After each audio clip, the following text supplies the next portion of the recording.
Okay, in this section we're going to learn a method for solving systems of equations that becomes the most efficient way to do it once we get to larger numbers of variables. Say we have 3, 4, 5 variables with 3, 4, or 5 equations. We need a very efficient way to organize that because you've seen in the last section how much work involved in even doing a 3 by 3, not to mention a 4 by 4. This method that we're going to learn doesn't make a lot of sense for 2 by 2, which is what I call this, 2 equations, 2 unknowns. But we're going to apply it to 2 by 2s here as a way of learning the method. Okay, so here's basically the method. We're going to take these equations and strip out the variables and all the other symbols, so all we have is the numbers. Okay, we're going to recognize the meaning of the numbers by their position. So the first column will be the x coefficients, the second column will be the y coefficients, and the third column will be the constants on the other side of the equation. So let's do that. Let's put 2, 3, 32, and 5, 4, 59. And putting these square brackets around it is a way of indicating a matrix. And a matrix is just basically an array of numbers, a rectangular array of numbers. What we have here is, the author puts a bar down here, but what we have here is a square matrix of the coefficients. And on the other side, we have the column of constants here. So this is like the matrix of coefficients augmented by this column of constants. Okay, so it's no longer a square matrix. That's no big deal. We're not really going to distinguish between these until we get to the very end where we're going to generate our answers out of these. Okay, so here is the goal. I'm going to do a series of transformations on this matrix until I get to this situation. I'm going to have a 1 in the upper left corner and 0 under it, and I'm going to have a 1 down here and anything that happens to occur in any of the other spots. So we're going to have a diagonal of 1s. Everything underneath is 0, and in this case there's only one number underneath. And everything else will just be allowed to float to be whatever it becomes. All right? Once we get it in this form, we're going to be able to read off our answers quite easily. Okay? So, how do we get from here to there? Well, let's look at the kinds of things we can do with these original equations to see what's a legal transformation. And so we're going to use those as rules for what we can do with this matrix of numbers here. So first off, would you agree I'm free to write these two equations in the reverse order? So I can interchange rows at will. If there's some reason to do so, and occasionally there is, can simplify things by exchanging rows, we're free to interchange rows and no harm done. Okay? So that's one. Secondly, notice we have an equation and we're allowed to multiply both sides of the equation by any number we want. And so I could take this row, any of these rows, and multiply through by any number. Which also means, by the way, I could divide through by any number except 0, because that's just multiplying by reciprocals, so that's still allowed. Okay, so I can multiply or divide by any number other than division by 0. Okay, and thirdly, since I know that I can add the same thing to both sides of an equation, I can add equal quantities to both sides of an equation. So this means I should be able to take an equation and add the other equation to it and replace this row, for instance, this equation, with the sum of the two and put that here in its place, and it should still be a true equation because I'm adding equal quantities to the left and right sides of this equation. Okay, so I can, let's go back over that. That's the only three things we're going to do. I can interchange rows if needed. We're not going to do that very often, but who knows. I can multiply or divide through by any number I want, other than dividing by 0. And I can replace a row with the sum of itself and some other row. Okay? Let's see if we can use those tools to make this kind of transformation that we'd like. Okay, first thing, take the top row and divide by the lead coefficient, or divide by the lead number here. So what if I took everything in this row and divided by 2? That's just like dividing both sides of the equation by 2. Okay, so let's do that. So this divided by 2 is 1. This divided by 2 is 1.5. This divided by 2 is 16.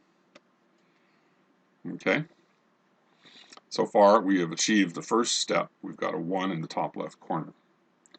Now, secondly, I'd like to get a 0 down here. I'm going to work my way down these columns.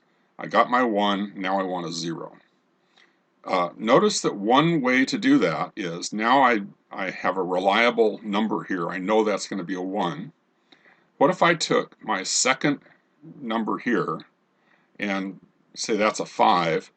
What if I take this row, everything in this row, and subtract 5 times this row?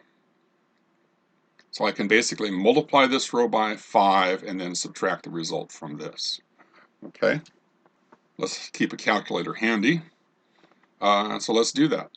So 5 minus 5 times 1 is 0. 4 minus 5 times 1.5 equals minus 3.5.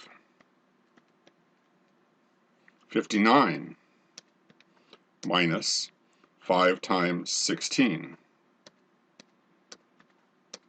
is minus 21. Okay? Next step, let's reproduce this matrix, and there's certain rows and columns we're never going to touch again, namely the top one and this 0 here. So all we're going to work with now is what's left. I can actually treat it as an entire row, but remember there's a 0 out front. Okay? How do I make this number go to a 1, since I want my diagonal of 1s? Well, actually I'm going to do it in 2 steps. Let's multiply through by minus 1. That gets rid of the messy minus signs. So let's take this row and divide it through by its lead coefficient, 3.5. I can think of it as doing it to the entire row, because 0 divided by 3.5 is still 0. Okay, 3.5 divided by 3.5 is 1, and then 21 divided by 3.5 is 6. We have achieved the goal here. Now, let's see what we have. Look at this last row. Let's reinterpret this in terms of the original equation. This is the coefficient of the x, so we have 0 x's. We simply have 1 y. So the entire left-hand side of this equation is y. So y equals 6. I can just read that off from here. Y, that's this column, the y column, y equals 6. Now, let's go back and substitute that into the previous row. This says x plus 1.5 y equals 16. Well, we know why. It's 6, because we have it here. And let's bring this to the other side. I'm going to write it down here. So x equals 16 minus 1.5 times y, which is 6. So it's going to be this minus 1.5 times the previous variable. Okay? So 16 minus 1.5 times 6 is 7. So the solution for this system of equations is x is 7 and y is 6. And there we go. That's the method. Now, let me explain one more thing, because if you read this in the book, you'll see the author does it a slightly different way. What the author does is he doesn't stop here. He goes for a form where you have the diagonal of 1s, and you have zeros both here, and the only things that are left to float are the constant column. If you get it in this form, the advantage is you can say x equals that, y equals that. You just look at it and you can write your answers down without this back substitution step. The reason I don't do that is that once you get beyond these 2x2 problems like this, the 2 equations and 2 unknowns, the process of getting zeros up here, in other words, here it's only a single zero, but once you have larger situations, you have a whole triangle of zeros you have to generate. And the work needed to generate all of those zeros in there turns out to be substantially more work than doing the substitution step. Okay? So the usual practice among computer programmers who do this sort of thing is to leave it at triangular, we call this a triangular matrix here, rather than a diagonal matrix, okay? You leave it so you have a triangle with ones in the diagonal and zeros underneath. And then you just do the back substitution, one back substitution step for each row. And there you're done, okay? So if you wanted to get a 0 up here, let's see how that would be done. So doing it by the author's method, how do I get a 0 there? Well, notice I have a 1 underneath it now. And so I can take this row minus 1.5 times this row. So if I take this row minus 1.5 times 0 is simply 1. This minus 1.5 of this comes out as 0. This minus 1.5 times this, well, 1.5 times this is 9, so 16 minus 9 is 7. And then I have my 0, 1, 6. Okay, so going for a diagonal like this with zeros above and below is not a big deal when I have 2x2. This amount of work to generate the 0 there, we actually did it in our head. We could have done this in our head too. But it's approximately the same amount of work either way. I think it's better to get used to doing it this way because this will pay off in the long run as we expand to bigger problems, and it's really only the bigger problems that you're going to want to use this method on. Okay, 2x2, use Cramer's rule, do determinants or something, or just do it the way we did it in the last section, just do linear combinations or something like that.